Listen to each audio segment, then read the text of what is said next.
Bonjour à tous. Pour ceux qui ne me connaissent pas, donc je suis Maya, je suis ingénieure et technico-commerciale pour bière pour AEB France-Belgique, donc des grands comptes France-Belgique et l'export.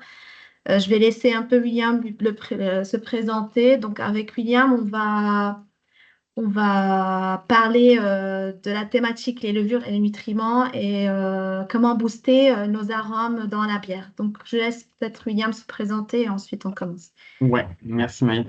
Donc tout d'abord, bonjour à tous et merci d'assister à cette présentation. Donc comme Maïa l'a dit, on va voir un petit peu comment les nutriments peuvent influencer les voies métaboliques des levures pour améliorer le profil aromatique final dans la bière. Pour ceux qui ne me connaissent pas, donc je travaille chez AEB depuis maintenant 5 ans et demi, donc sur la partie bière et food en France. Donc le food, ça va aussi regrouper tout ce qui va être jus de fruits, cidre et l'agroalimentaire en général.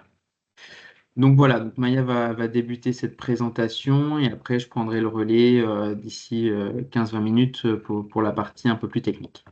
Voilà, merci William. Donc, juste en termes de logistique, donc là, nous, on va commencer la présentation. Pour toute question, pour ne pas interrompre la présentation, il faut mieux écrire vos questions sur la partie messagerie. Et à la fin de la présentation, on reprend toutes vos questions et on répond à tout. OK? Donc, de nouveau, bienvenue sur notre présentation, qui est intitulée Les levures et les nutriments, facteurs primordiaux dans l'aromatique de vos bières. Donc, dans cette présentation, on va vous présenter la gamme de produits générale proposée par AEB qui est dédiée aux brasseurs et à la production de la bière. Euh, Ensuite, je vais vous présenter la gamme de levures proposée par AEB. Pour ensuite, William qui va entamer le potentiel aromatique des levures et pour à la fin, tout ce qui est nutriments pour booster les saveurs de vos bières. Donc, on commence par qu'est-ce que AEB? Donc, AEB, c'est une entreprise qui est basée à Brescia, en Italie, depuis 1963. C'est une société spécialisée dans le domaine de la levure, de la fermentation, des enzymes et de la biotechnologie en général pour les industries de boissons et de l'alimentation. Elle est présente dans le monde entier avec 10 sites de production, 18 filiales commerciales et 12 installations de R&D avec des laboratoires de contrôle qualité. On collabore avec des instituts de recherche de premier plan et des brasseurs du monde entier pour vraiment vous proposer des meilleures solutions. Si vous travaillez avec nous, si vous utilisez ou si vous êtes en contact avec AEB, ce que vous gagnez, au fait, c'est l'assistance technique, toute une gamme complète de produits dédiés à la brasserie, donc levure, nutriments, détergents. En plus, vous aurez une expertise en fermentation. On va vous aider à améliorer, à développer des arômes et des saveurs pour vos produits, optimiser et améliorer le processus de brassage et augmenter le rendement avec nos produits. Et finalement, des solutions qui sont ciblées, précises, simples et rentables. Donc, qu'est-ce que AEB propose? Donc, comme j'ai déjà dit, que AEB propose une gamme de produits assez complète pour la brasserie. Donc, on commence par les levures, toute une gamme, plusieurs catégories, on va les détailler après. Nutriments qui va aider à booster la levure. Un, pour avoir une bonne masse ou une bonne quantité de levure et en même temps pour aider la levure à vraiment exprimer ce qu'elle devrait faire comme arôme et elle va aider la levure à faire euh, un bon profil de fermentation. Les enzymes, nous principalement, c'est des enzymes de brassage qui va aider le brasseur à optimiser et à augmenter le rendement de son brassin vu la fluctuation des qualités de malt chaque année. On a les stabilisants et les clarifiants. la filtration, que ce soit filtre à cartouche ou l'éther de filtration, et la détergence, qui est une gamme de produits qui est assez importante pour la brasserie. Vous trouvez là maintenant, on va dire une carte de process de brassage.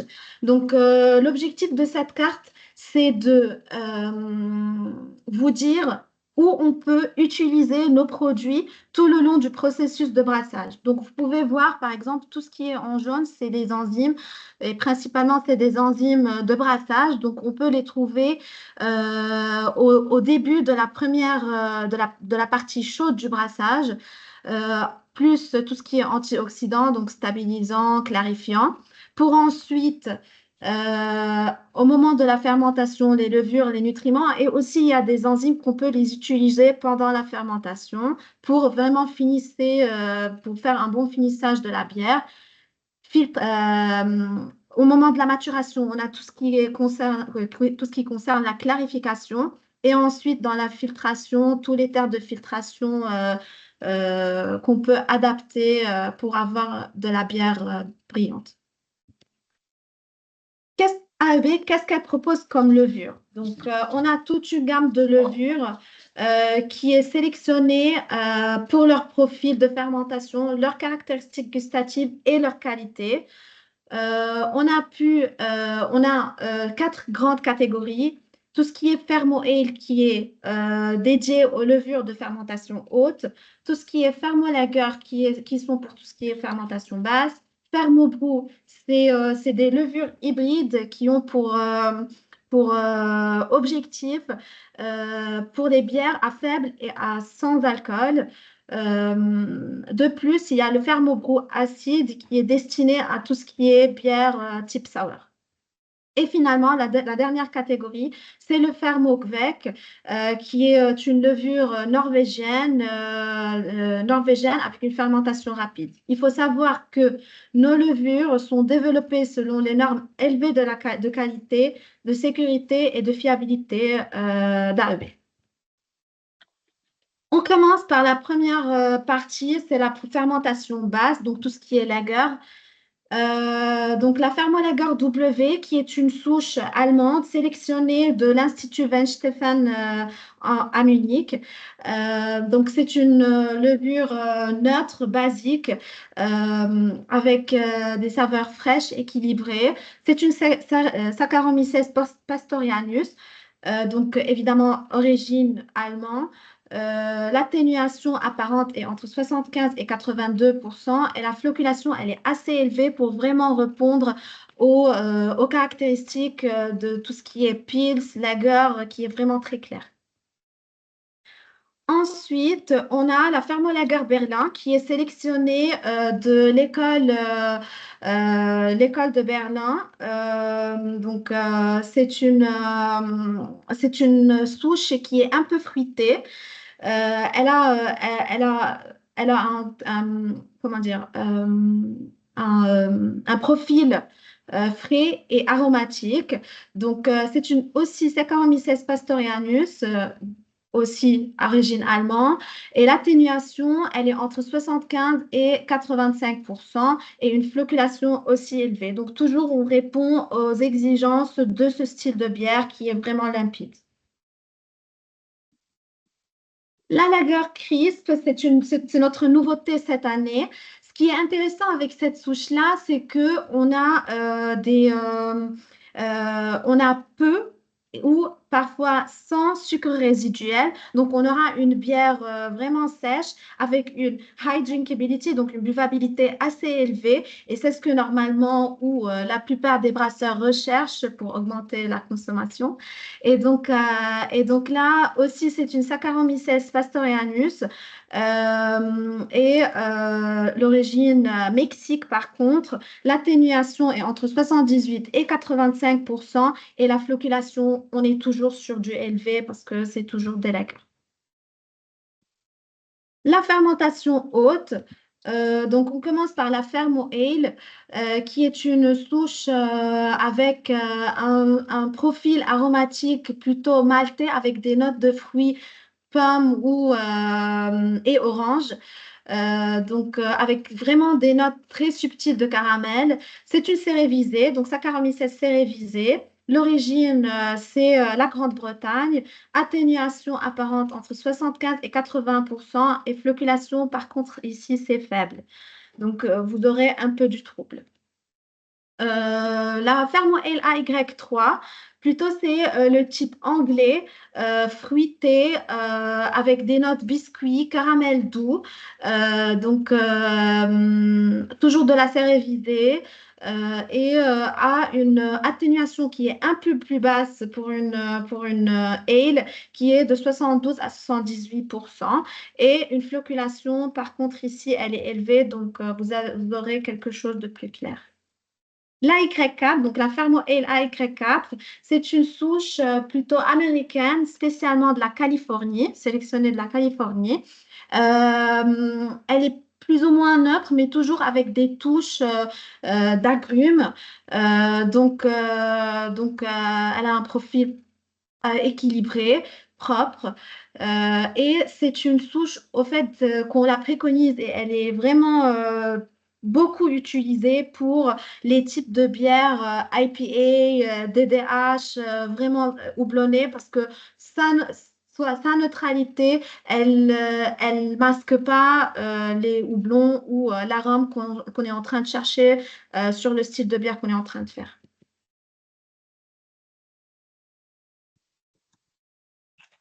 La Fermo Ale New E, c'est une nouveauté aussi, mais quand même, ça fait un moment qu'elle existe chez nous dans notre portefeuille. Elle est plutôt destinée à tout ce qui est NEIPA. Elle va donner vraiment un bouquet d'arômes tropicaux, de fruits tropicaux, comme mangue, fruits de la passion, goyave, pamplemousse, vraiment qui va être vraiment très révélé. C'est une télévisée aussi sélectionnée de la Grande-Bretagne avec une atténuation de 72 à 82%. Et ce qui est vraiment intéressant par cette souche-là, c'est que sa flocculation, elle est vraiment faible. Donc, on aura vraiment cette turbidité qui est vraiment recherchée chez une NEIPA. Donc, on aura l'impression de boire une limonade. La Fermont Ale Bella Bay, c'est plutôt destiné pour tout ce qui est bière belge, strong, triple.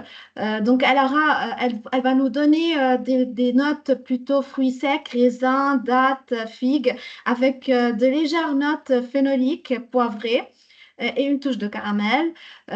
Toujours c'est de la cérévisée. L'origine, c'est la Belgique, avec une atténuation de 75 à 80%, avec une flocculation moyenne. Mais on peut atteindre avec cette souche de très haute taux d'alcool, donc vers 11 degrés d'alcool. La Germanca, c'est notre deuxième souche, une nouveauté cette année avec la Lager Crisp. C'est allemand, c'est destiné pour les bières Kolsch. Elle est neutre, équilibrée. Elle est une cérévisée. Évidemment, elle a une origine allemande. Atténuation apparente entre 75 et 80%, et la flocculation, elle est moyenne. Permokvek, SV, c'est notre souche d'origine norvégienne. Elle va nous donner plutôt des notes d'écorce d'orange et d'agrumes. Ce qui est intéressant avec cette souche-là, c'est de ce qui est important avec cette souche-là, c'est sa fermentation, elle est vraiment très rapide et on peut fermenter à une très haute température. Donc, on peut atteindre les 30 degrés. Parfois, on peut atteindre les 40 degrés, mais ce n'est pas recommandé. Mais si on atteint les 40 degrés, il n'y a pas de souci. Donc, c'est une cérévisée aussi, origine norvégienne, à l'atténuation entre 75 et 80%, et la flocculation, elle est élevée.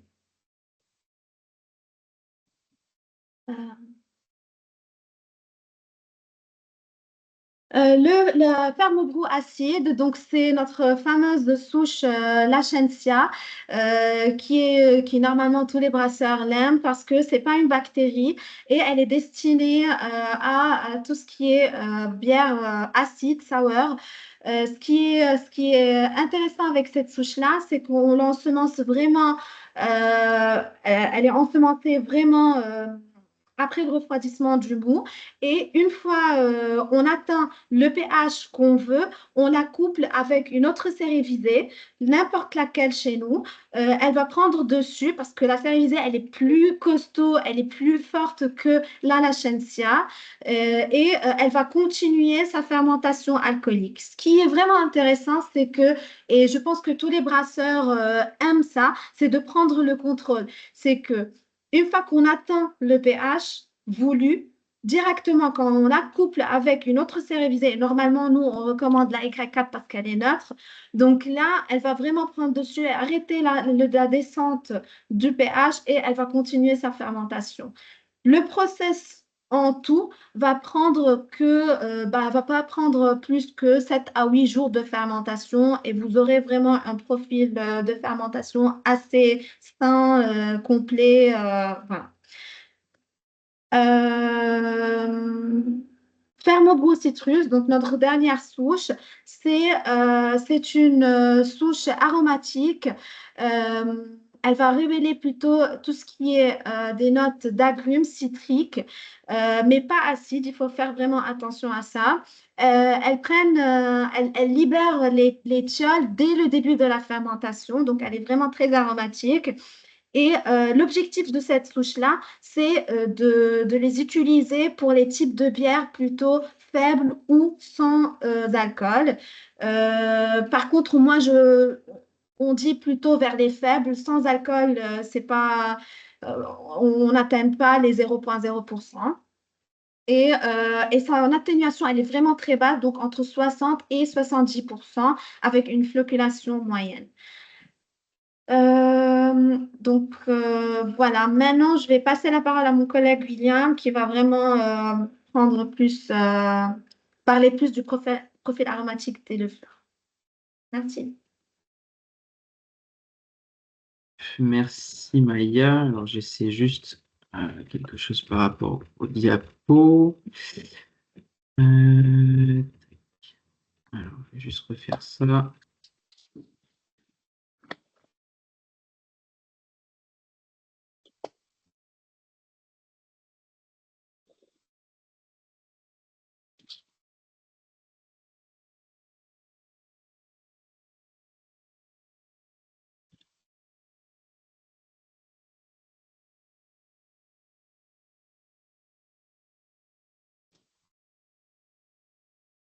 Je crois que j'en demande trop à l'ordinateur. Tac, tac, tac et tac.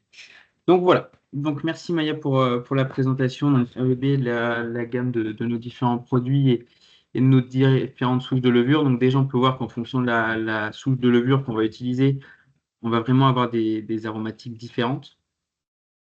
Donc maintenant, on va rentrer un peu plus dans le vif du sujet, sur la partie un peu plus technique et sur le potentiel aromatique des levures. Donc tout d'abord, il faut savoir que dans la bière, on va retrouver différents arômes. Donc tout d'abord, on va retrouver les arômes primaires, dits variétaux. Et comme leur nom l'indique, ce sont les arômes qui vont venir des matières premières. Donc tout ce qui va être céréales, mais aussi principalement le houblon. Donc en fonction des céréales qu'on va utiliser, du malt d'orge, du blé, de l'avoine, on va avoir une aromatique finale différente. Pareil pour le houblon, il existe des dizaines, voire même des centaines de houblons différents. Et chaque houblon, de par la composition de son huile essentielle, va avoir une finale aromatique différente.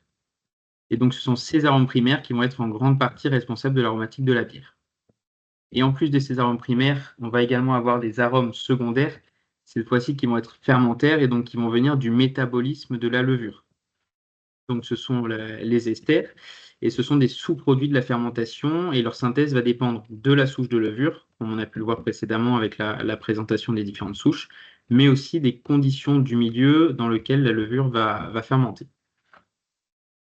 Donc voici un petit schéma récapitulatif de tout ce qui peut être produit par la levure. Donc on va retrouver les arômes primaires donc les thiols et les terpènes qui sont les plus connus. Les précurseurs vont venir du houblon, c'est pour ça qu'on les considère comme des arômes primaires. Et on va retrouver les arômes secondaires, donc tout ce qui va être ester d'acétate, les alcools supérieurs, aussi des composés moins désirés ou pas du tout désirés, tels que le H2S également, qui est un sous-produit de la fermentation.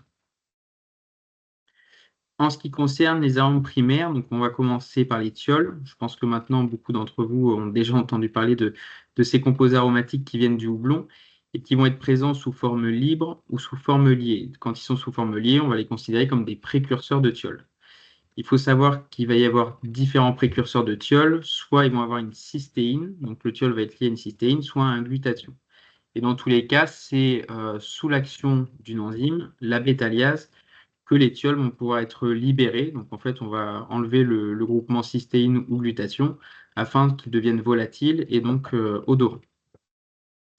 Ce qu'il faut savoir sur la bétaliase, c'est que le gène qui code pour la bétaliase, c'est le gène IRC7 et il est situé sur une région qui est très sensible aux mutations. Donc c'est ce qui explique en fait la forte variation de synthèse de bétaliase entre les différentes souches de levure.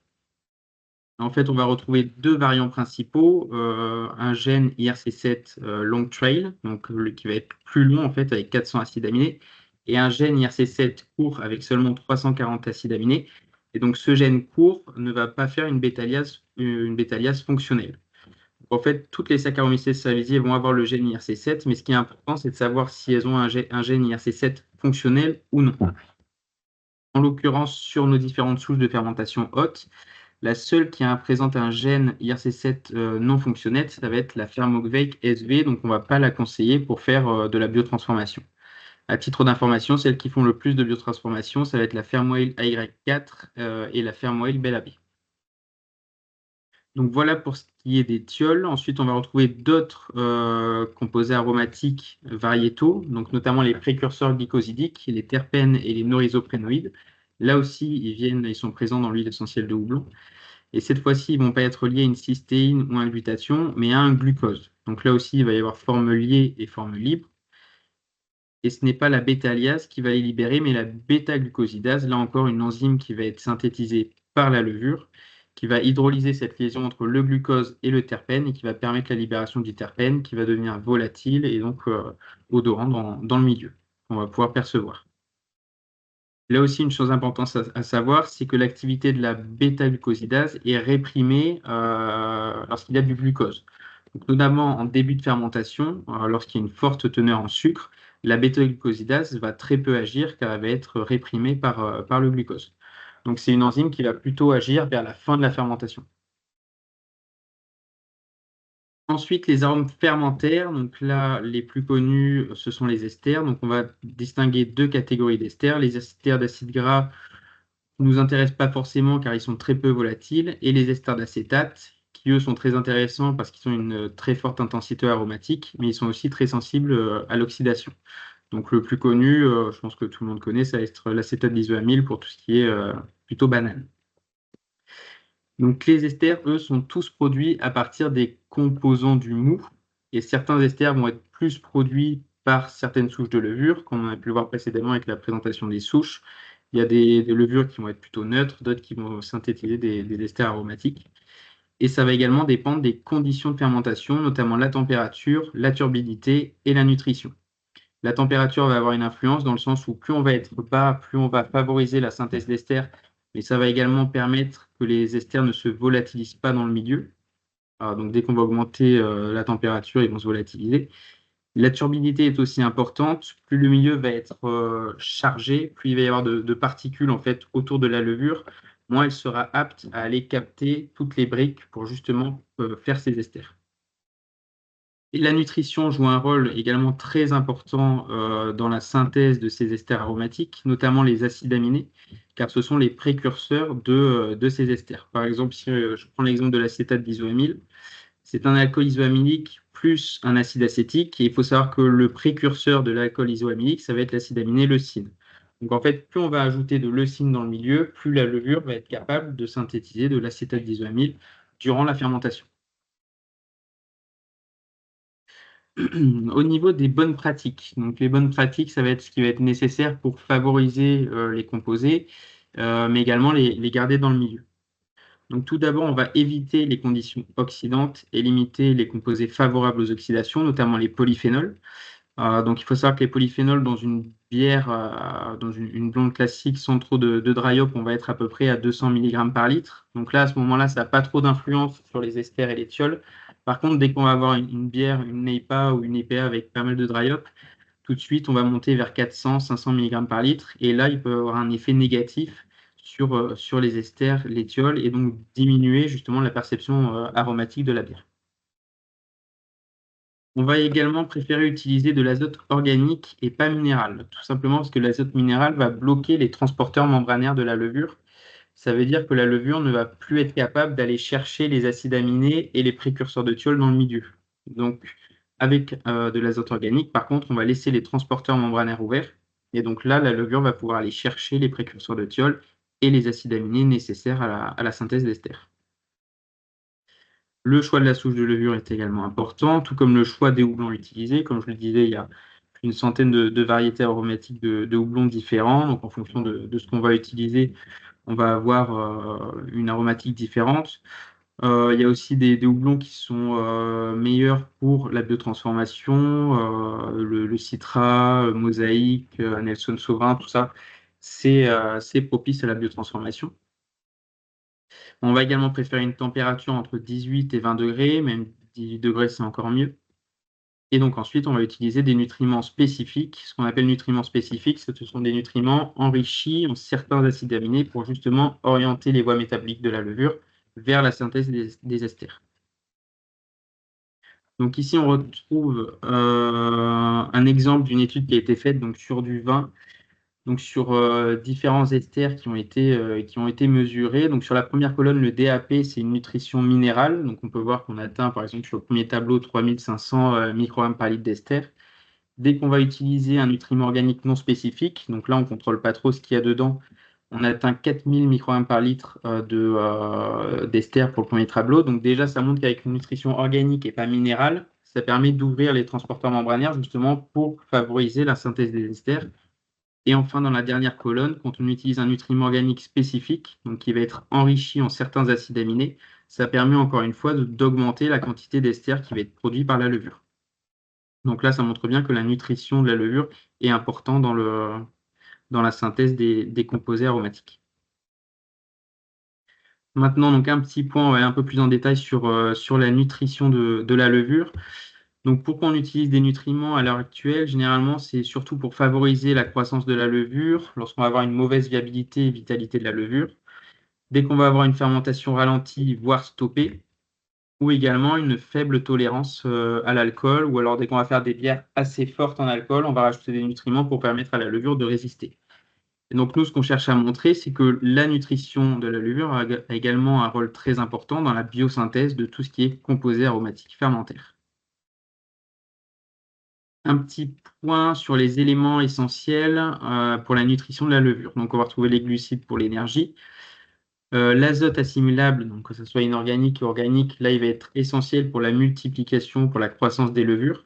Et ça prévient également la formation d'H2S. Quand vous sentez cette odeur d'œuf pourri, enfin de soufre dans votre brassin, dans la bière, c'est généralement qu'il y a une carence en azote. De façon normale, la levure va se débarrasser du soufre avec l'azote en faisant un acide aminé de la série soufrée. Mais dès qu'il n'y a plus d'azote, elle va produire du H2S. Et ensuite, on va retrouver également d'autres éléments, des minéraux, des vitamines, des stérols et des acides gras. Donc là, ce sera plus des facteurs de croissance, de survie pour que la fermentation en fait, se déroule bien.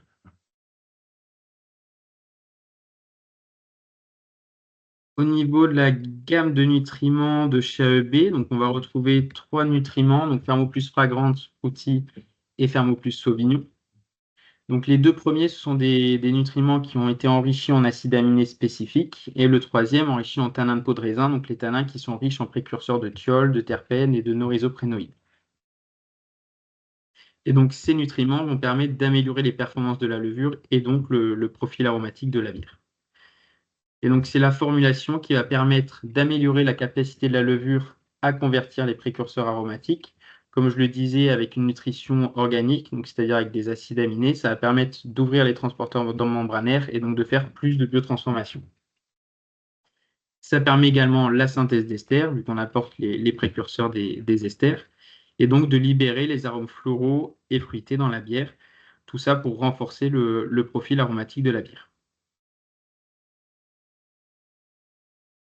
À quel moment on va ajouter ces nutriments? Donc, on va préférer plutôt après le refroidissement, tout simplement car il y a certaines molécules qui vont être sensibles, qui vont être dénaturées à partir de 45 degrés. Donc, on va plutôt les ajouter une fois que le mousse sera refroidi.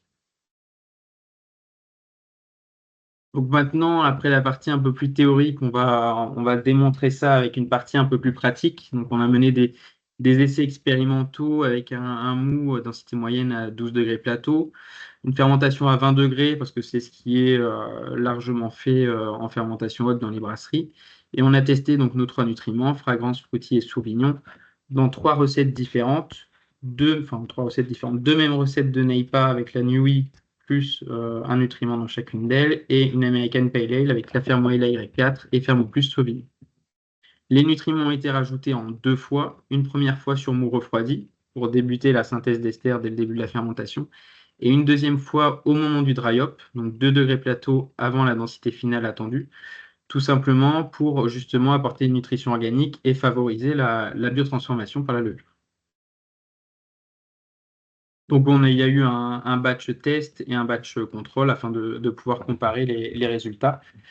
Et donc toutes les molécules, donc thiol, ester, terpènes, ont été analysées par un laboratoire en Italie.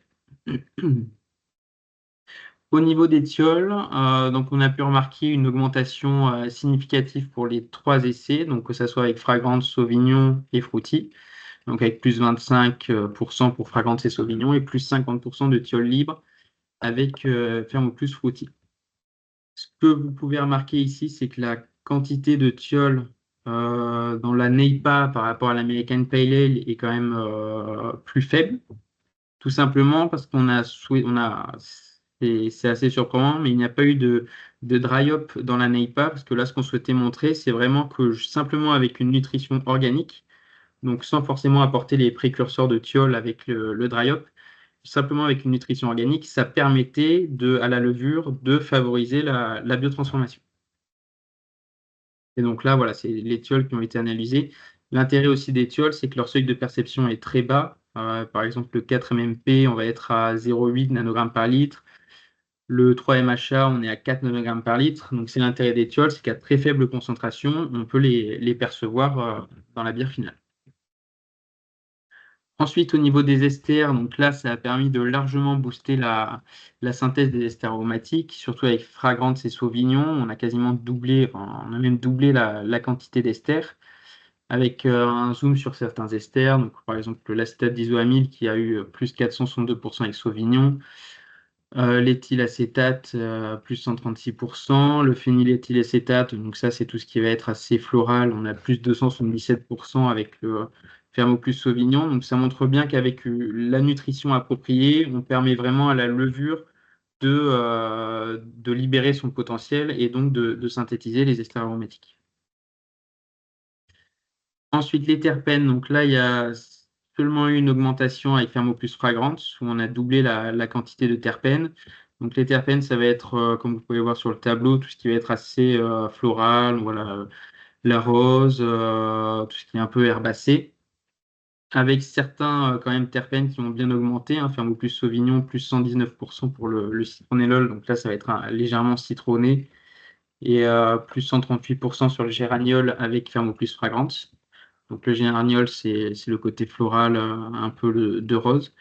Donc voilà, là, les terpènes ont vraiment augmenté avec Thermoplus Fragrance. Donc ça a permis une meilleure activité de la bêta-glucosidase. Idem pour les norisoprénoïdes. Donc là, on a une bonne augmentation avec Thermoplus Fragrance, et également une augmentation avec Thermoplus Sauvignon et Thermoplus Fruity. Donc là aussi, ça va être le côté floral qui va augmenter dans la bière. Pour tout ce qui est alcool supérieur, donc ça, c'est pas forcément des composés désirés, dans le sens où ça va donner un arôme un peu assez solvant, un peu vineux. Donc l'utilisation des nutriments a permis de diminuer la quantité d'alcool supérieur avec fragrance et sauvignon. Par contre, ils ont un peu augmenté avec Thermoplus Fruity, mais il y a une explication à ça, j'y reviendrai un peu plus tard. Et enfin, sur tout ce qui est aldéhyde et cétone, donc les marqueurs de l'oxydation avec la molécule la plus connue, le trans-2-donélal. Donc ça, c'est toutes les molécules qui ont été testées. Donc on a aussi une diminution des marqueurs de l'oxydation avec Thermoplus Fragrance et Sauvignon, avec quand même moins 52% et moins 84% de molécules de marqueurs de l'oxydation. On a une légère augmentation avec Thermoplus Fruity. Donc, pour résumer, Thermoplus Fruity, les résultats sont pas forcément ceux attendus, mais l'explication, enfin, la plus plausible qu'on a eue, c'est que la bière a été brassée au Royaume-Uni. Et en fait, au moment de l'envoi en Italie, ça a été bloqué par les douanes pendant 15 jours, où les conditions de stockage n'ont pas forcément été les meilleures.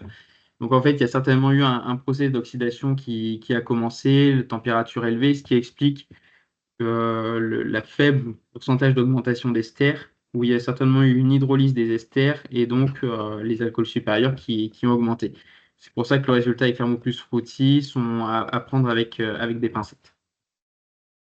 Par contre, avec Thermoplus Fragrance et Thermoplus Sauvignon, là, on augmente la quantité de composés aromatiques de plus de 270%. Donc, on a plus que doublé la quantité de composés aromatiques dans la bière simplement en utilisant un nutriment organique spécifique.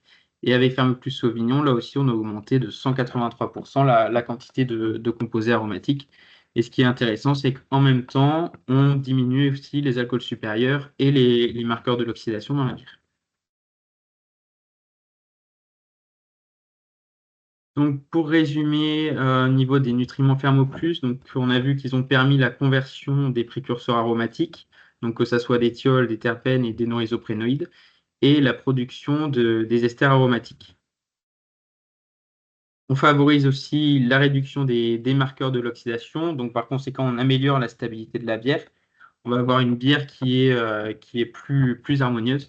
Et de façon générale, ça a vraiment permis de libérer tout le potentiel aromatique de la levure, simplement en agissant sur la nutrition durant la fermentation. Et enfin, ce qui est intéressant aussi, c'est que vu qu'on va ouvrir les transporteurs membranaires, qu'on va faire plus de biotransformation, et avec les tanins, on va apporter plus de précurseurs de thiol, en même temps, on va être à même de réduire la quantité de houblons qui vont être utilisés durant le dry up, vu qu'on va permettre à la levure de faire plus de biotransformation. Bien évidemment, il faut utiliser une levure qui fait la biotransformation. Et donc, pour résumer, les nutriments ont permis de renforcer le profil aromatique de la bière de façon efficace, naturelle et durable. Donc voilà, ce qu'il faut retenir, c'est vraiment qu'à recette équivalente, simplement en agissant sur ce qu'on va ajouter dans la bière durant la fermentation, ça va permettre à la levure de favoriser certaines voies métaboliques pour permettre la synthèse de composés aromatiques. Voilà, donc merci à tous. Avant de passer j'espère avoir été assez clair, avant de passer aux questions, juste un petit point. Donc, suite à cette étude, on a développé une nouvelle formulation, un nouveau produit, Thermoplus Aromaglo, qui reprend un peu tout ce qu'il y a dans les produits qu'on vient de voir, donc tout ce qui est acide aminé spécifique et tanin de peau de raisin. Donc maintenant, dans la gamme de nutriments AEB, on va retrouver Thermoplus Fragrance et Thermoplus Fruity, qui eux sont enrichis en acides aminés spécifiques. Thermoplus Aromaglo, comme je viens de le dire, qui est enrichi en acides aminés spécifiques, plus des tanins, donc qui va apporter des précurseurs de thiol, de terpènes et de non-isoprénoïdes. Et on retrouve également Thermoplus Perfect Brew Zinc. Lui, c'est pas pour jouer sur le profil aromatique, c'est plus pour que la fermentation se passe bien. Si je devais conseiller l'un ou l'autre, je dirais que Thermoplus Aromaglo vaut mieux l'utiliser quand on a une levure qui fait de la biotransformation, vu qu'on va apporter beaucoup de précurseurs. Ce serait dommage de l'utiliser si on n'a pas une levure qui fait de la biotransformation. Et les deux autres, Fruity et Fragrance, sont un peu passe-partout. Ils vont vraiment permettre à la levure de synthétiser les esters. Voilà, donc merci à tous. Maintenant, si vous avez des questions, n'hésitez pas.